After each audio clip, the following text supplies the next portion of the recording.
Narasumber pertama, saya sengaja mengambil di luar sekolah karena saya merasa tertarik untuk menganalisis bagaimana seorang pemimpin di luar sekolah itu mengambil sebuah keputusan. Saya mengambil narasumber itu dari puskesmas terdekat rumah saya, yaitu Puskesmas Bukit Mulia. Sebagai narasumbernya adalah Bapak Fajar Mafirasani, Kepala TU di Puskesmas Bukit Mulia. Berdasarkan hasil wawancara saya bersama Bapak Fajar, bisa saya analisis. Yang pertama, paradigma yang digunakan dalam mengambil keputusan adalah jangka panjang lawan jangka pendek atau short term vs long term. Kemudian prinsip yang mendasari pengambilan keputusan adalah prinsip berbasis rasa peduli atau care based thinking. Kemudian yang ketiga, tahapan pengambilan dan pengujian terhadap studi kasus pilihan itu sudah sesuai dan menggunakan 9 konsep pengambilan keputusan. Yang pertama, mengenali nilai-nilai yang saling bertentangan. Di sini Kepala TU sudah menyusun jadwal kegiatan di desa dan jadwal piket di puskesmas. Kemudian langkah yang kedua dalam uji institusi, Kepala TU sudah berdiskusi dengan seluruh staf Kapus demi memperbaiki pelayanan terhadap masyarakat. Yang ketiga, uji publikasi di mana jadwal piket dan jadwal dinas luar sudah ditempelkan di mading. Yang keempat, uji panutan idola yang berhubungan dengan berpikir berbasis rasa peduli atau care based thinking, di mana ini berhubungan dengan golden rule, meminta seorang kepala TU meletakkan dirinya pada posisi orang lain, yaitu berperan ganda sebagai kepala TU dan menjalani pelayanan di pendaftaran. Yang kelima, pengujian paradigma benar lawan benar. Paradigma yang digunakan dalam studi kasus ini adalah jangka pendek versus jangka panjang. Yang keenam, melakukan prinsip resolusi. Ini yang digunakan adalah berpikir berbasis rasa peduli atau care based thinking. Langkah yang ketujuh, investigasi opsi trilema. Setelah diputuskan dalam diskusi, keputusannya muncul sebuah penyelesaian lainnya yang lebih kreatif dan tidak terpikir sebelumnya. Langkah yang kedelapan, membuat keputusan, dan langkah yang kesembilan, melihat kembali keputusan dan merefleksikannya. Berikut adalah cuplikan wawancara saya bersama Bapak Fajar Mafirasani. Selamat siang, Pak. Siang, Bu. Bisa minta waktunya sedikit, Pak? Boleh. Perkenalkan, saya Mustika Ledyawati dari CGP Angkatan 60. Saya sekarang sedang melaksanakan pendidikan guru putra. Ini sedikit untuk mewawancarai Bapak. Selama Bapak menjadi kepala TU di sini, pernah tidak Bapak dilema dalam mengambil sebuah keputusan? Artinya tuh ibarat makan buah malakama, Bapak ingin keputusan mana yang harus Bapak ambil dalam waktu yang bersamaan? Yang mungkin yang sampai sekarang yang masih terjadi sih, Bu, antara menggabungkan pelayanan dalam gedung dan luar gedung. Maksudnya gini, Bu. Jadi kami kan ada dua pelayanan. Yang pertama itu pelayanan yang di luar gedung, Bu. Ada yang kegiatan posyandu, dinas luar yang kayak pelayanan jiwa, atau ada pelayanan penyakit tidak menular di posyandu. Terus yang pelayanan dalam gedung itu berupa ada pelayanan apotik, pendaftaran, KIA, sama yang informasi juga, dan ada yang poligraf dan tindakannya. Nah, yang di sini, Bu, yang sering menjadi masalah kami, banyak yang pelayanan dalam gedung ini kurang, Bu. Maksudnya itu tidak ada orang. Contohnya yang pelayanan kami telah dibuka, namun di pendaftaran itu masih tidak ada orang, dengan alasan mereka tuh masih langsung ke posyandu karena rumahnya dekat di posyandu katanya. Terus ada yang beralasan itu rumahnya jauh katanya. Itulah mungkin yang menjadi penghambat kami di dalam menyelesaikan masalah ini, Bu. Cuman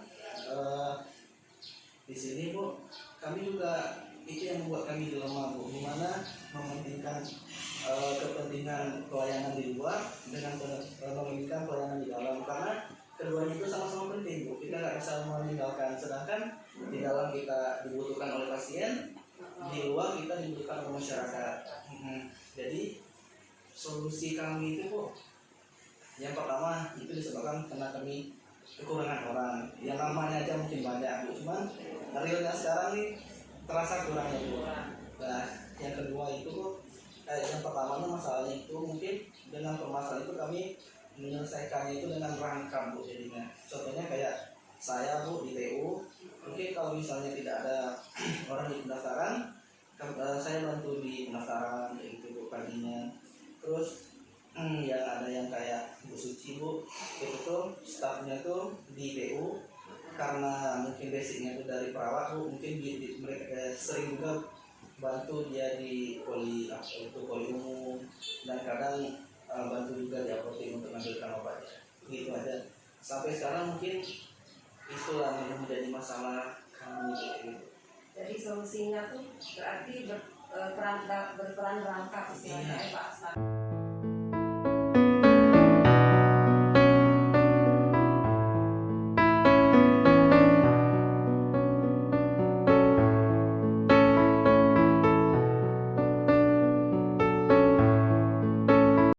Untuk kasus yang kedua, sebagai narasumbernya adalah Bapak Agus Sutarka, Kepala Sekolah SD Negeri 02 Penari di tempat saya bertugas.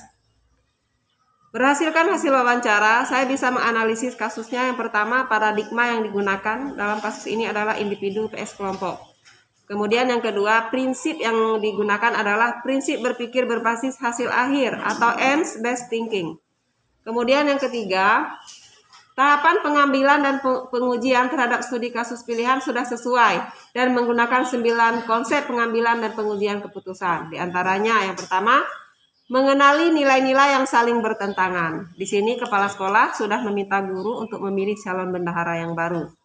Kemudian langkah yang kedua, uji institusi. Kepala sekolah sudah berdiskusi dengan seluruh dewan guru.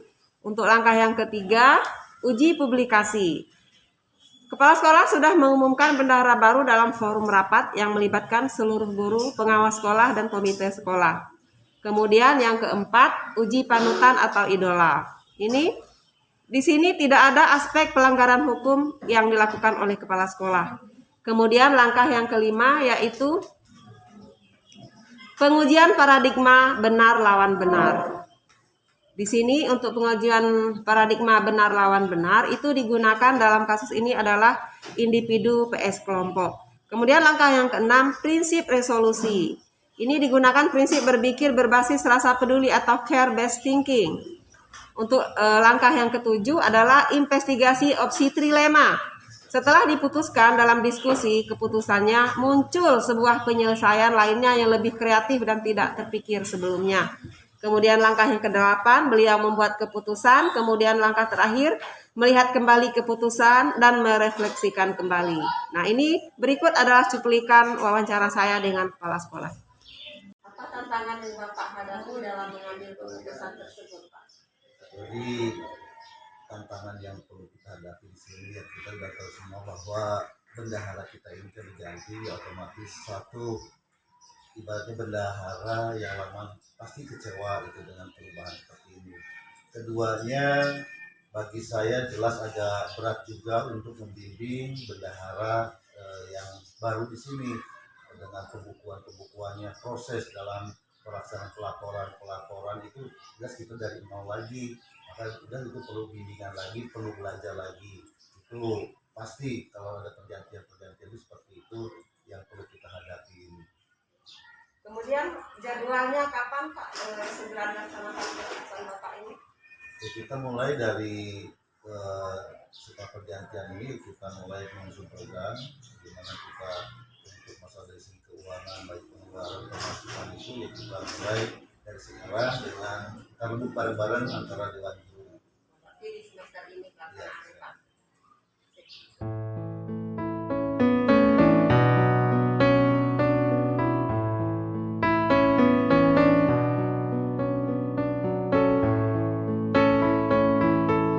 Siapa saja yang terlibat dalam ibu mengambil keputusan tersebut? Dalam mengambil suatu keputusan yaitu kami libatkan guru-guru di sekolah. Kemudian misalnya karena dalam proses pembelajaran itu yang terutama ada wali kelasnya, tetapi kita meminta pendapat guru-guru yang lain.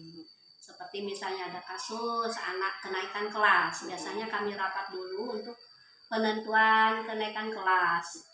Kemudian sebelumnya juga orang tua dipanggil dulu ke sekolah, misalnya bagaimana menurut orang tuanya, sebaiknya bagaimana. Tetapi kan orang tua biasanya tergantung sekolah, gitu kan.